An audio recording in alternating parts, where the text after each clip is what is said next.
বৈশাখের তুফান আসুক আর না আসুক, বাংলার মাটিতে অলরেডি তুফান উড়াচ্ছে রায়হান রাফি পরিচালিত ও মেগাস্টার শাকিব খান ও চঞ্চল চৌধুরী অভিনীত তুফান সিনেমা। এটা সম্ভবত প্রথম কোনো বাংলা মুভি যেটার প্রশংসায় মাতারা স্বয়ং হেটার্সরা।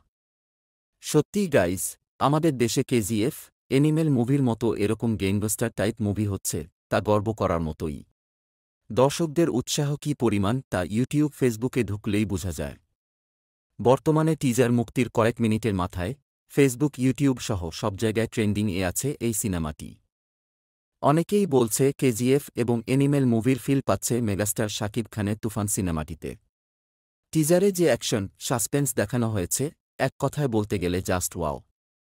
গাইজ, আপনাদের তুফান সিনেমাটির টিজার কেমন লাগলো তা আমাদের জানাবেন কিন্তু। আর হে, এখানে শাকিব খানের পাগলা ফ্যান কারা কারা তা কমেন্টে জানাবেন।